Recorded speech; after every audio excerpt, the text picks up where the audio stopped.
going to study in the US, it's always going to be expensive. It is one of the most difficult immigration system in the world. You're taking a bet on yourself with your life. I think people tend to forget what interest rate can actually kill you at. The first 6 months I was completely high and dry on my own savings, but later on I got lucky. Bank, there are a lot of colleagues who are immigrants. They graduate with 40-50 lakhs of debt. It's too big. It's always competitive. People are always hungry for more. You have to make sure you are so secure on a US immigration basis. If you leave the country, you can never enter back, even if you have a visa that's valid.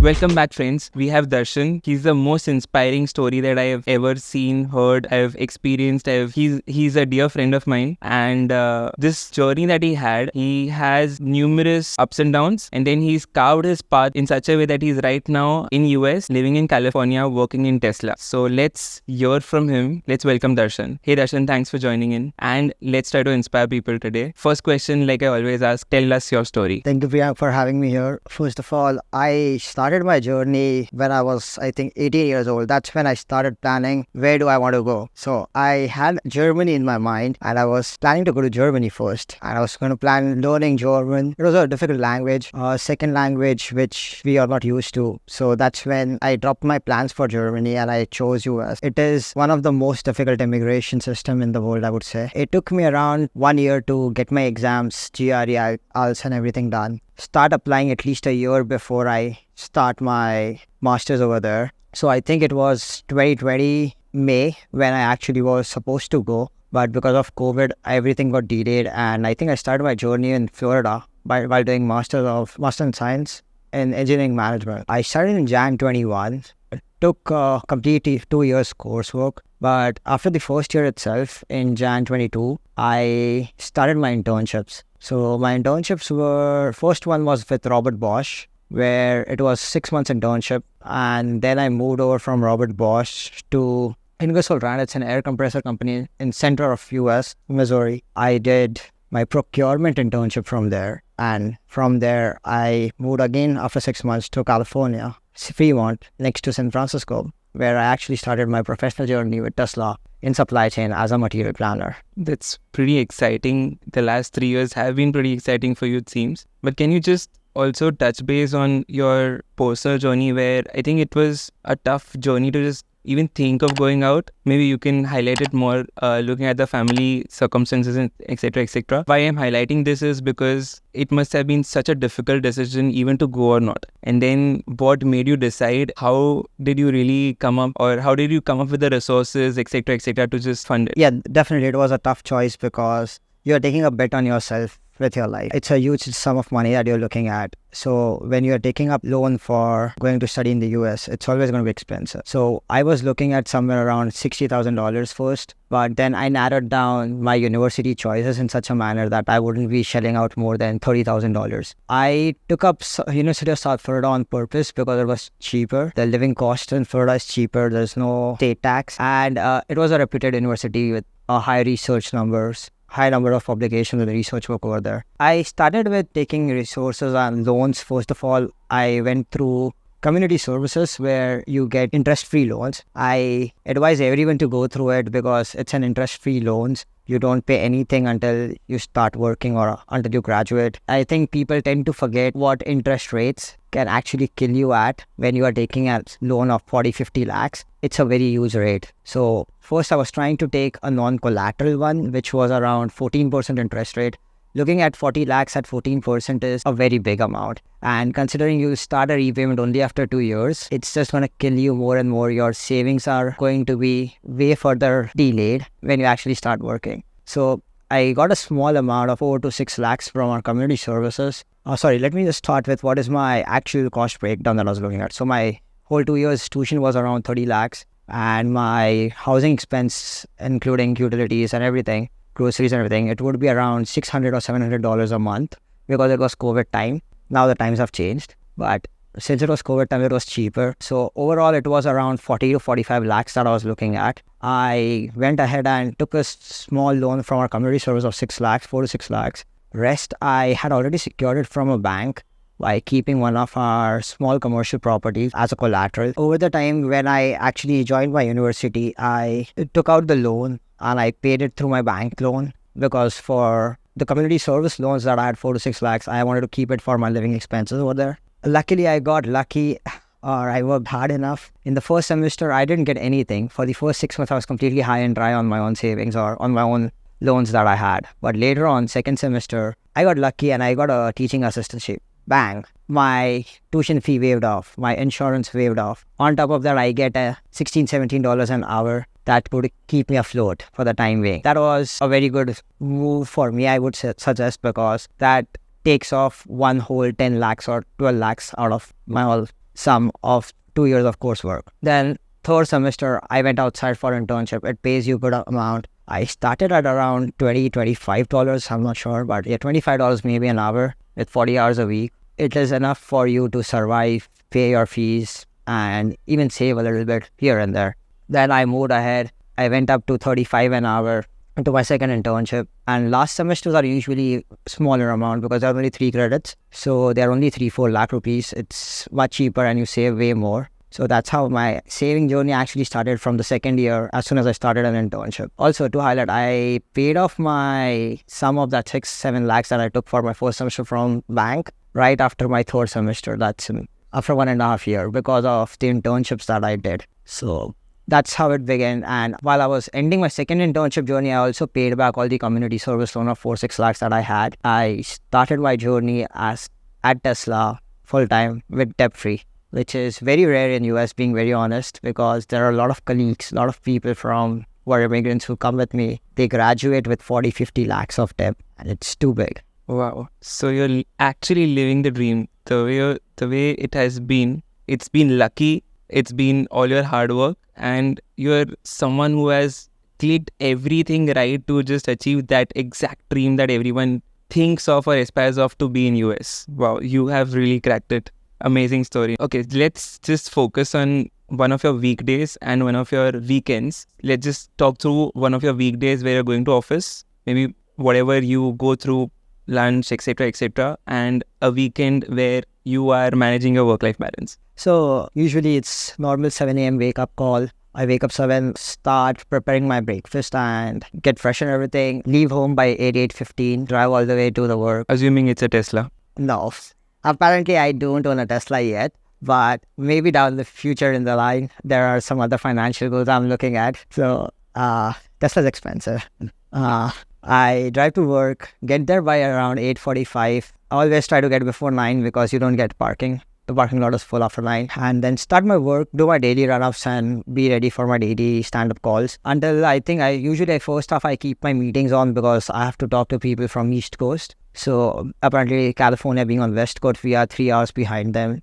It's their end of the day. So I keep all my meetings in the first half with East Coast until 12. I try to accommodate everyone in the East Coast, and if sometimes then I move it up till 12:30, but that's the last. After that, I don't take East Coast meetings. That's like a hard stop until it's some urgency.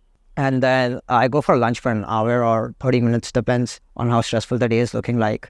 After that, in the second half, I start doing my actual work where my daily production lines, I have to make sure that all my inventory levels are up. I have everything in stock all the time, or anything in my supply chain pipeline is always there until like 2:33, because that's when Asia starts waking up. And me being a person who also works a lot with Asian suppliers, with China, Vietnam, Indian. So I start working on them after 3 p.m. to 5 p.m. Try to make sure I get an answer to them, because they wake up, then it's a dynamic response because they just woke up and they can also come back and respond to me immediately if need be. So that's how I plan my day. 5 p.m. I usually log out. I start going to home, and depends whether it's soccer day, it's a cricket practice day, or it's just a normal lazy day or a gym day. Depends on that. I choose what I have to do between 6 to 8. Get home, get fresh, prep for dinner and lunch for the next day. Go to sleep by 10:30. Look at some Indian markets before sleeping for half an hour, and that's it. Then just doze off. That's a weekday. On a weekend, usually I live with my friends. Apparently, I'm rooming with them right now. So we usually have some small party sessions or get-togethers or board game nights or something. Usually something or the other is always up on Friday night. You go to other friends' place to chill, play PS, just chill by the pool in your community or jacuzzi, or else you just watch a movie, have some drinks, have some friends around. That's all you do on Friday night. Or you go on clubbing in San Francisco being so close by. On Saturdays, I usually prefer to have slow start of the day. I try to be lazy on Saturdays. But later on, evenings or afternoons, I always make sure that I have a game ready up, whether it's a cricket game or a soccer game. I make sure I always have that up lined up. Saturday nights, I tend to try to stay home because I like to have some of my own quality time. But sometimes it's unfavorable conditions by living with your friends. They always pull you to party, being in mid-20s. Sundays are usually my time. I do not let anybody in. I just make sure my doors are closed. I work on my upskills. I take a day off from everything, no work, no family, nothing. Just yourself, upskilling yourself, making sure what is your next future target and how you're going to reach that target, or educate yourself on US immigration or US markets, the conditions that are going on, how economic changes are going to affect you, because there's a lot of new things that's coming up which we all are aware about and are afraid of. So, okay, a couple of things that I liked is even on a weekday, you still try to have cricket, soccer, or gym sessions. I cannot imagine that being in India because your travel time takes the complete load off of you. So that's great. About upskilling, how long have you been doing that? I think I started just like a quarter ago, because you got into Tesla, you are thinking your life is done, you're sorted, you have a comfortable life, but it's not like that. When you come to the Bay Area, it's always competitive. People are always hungry for more. It's always more and more that people try to bring out from themselves. So I think it just came naturally by looking at people around me, because there are so many smart people working around me, and everyone is actually doing one or the other thing to upskill themselves daily. Earlier, I was in my niche comfort zone that, okay, my life is running really good. I should not be more greedy or hungry about it. But by looking at them around them, being around them, they taught me so much that you have to keep pushing for yourself. If you don't do it, there is nobody who's going to come and help you. Because in Bay Area, it's a saying that there is no easy way out. If you are not the best of the best, you will be left behind. That's pressure. Okay, but it's for the good. It's for the good. It's for the good. Because we're talking about your life, right? So how have your parents been here,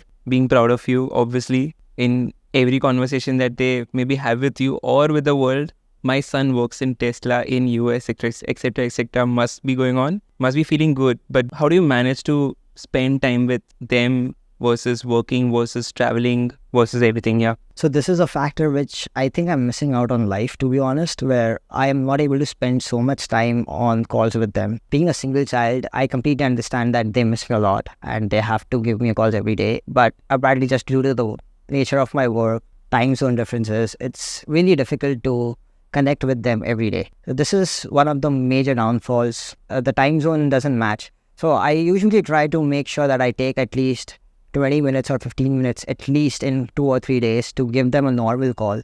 Maybe during my lunchtime, maybe just after coming back home when they are awake, because they sometimes tend to be awake at 6 a.m. just to talk to me.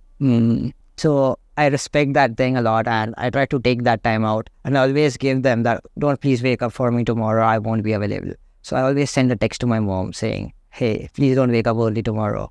Make sure you take full 8 hours of sleep, because it's not going to happen. I'm not able to talk to her because of XYZ reasons. Because you're a single child, it must be even more difficult for you to, first of all, take a call to be away, still be away, keep being away while a lot of things are happening back home. How do you cope up with all this? You don't get a choice. You have to do it. It's your responsibility, I would say. As an Indian child, we all take our responsibility towards our parents and our families. They are always the priority over anything else. For me, my priority is pretty clear. If anything happens, family is first. Luckily, my team is so good that my manager and senior manager, they always put family as first priority too, so they understand those situations. But I feel US immigration is just so tough. To put family prioritization as number one, you have to make sure you are so secure on US immigration basis, because there are times when if you leave the country, you can never enter back, even if you have a visa that's valid,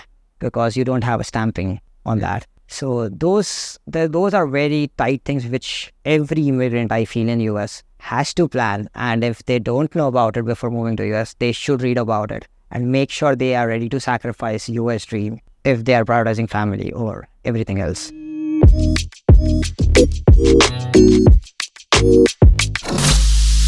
Living in US changes a person. The greediness comes through because when you look at such high money coming in, West Coast is the most expensive and the highest paying job market. In California as a fresher, everybody makes at least over $100,000. Stay in US with multiple ways. There are some loopholes, I would say. Is it easy to make real friends in US? Not at all. Without a job, you have like 60 days, 90 days to get a job, or else you have to go out of the country. The safety is a lot of big concern in US. You are a handicap if you don't own a car over there. Make sure you have your finances well. Don't depend upon that udhar jaake dekh lenge. No.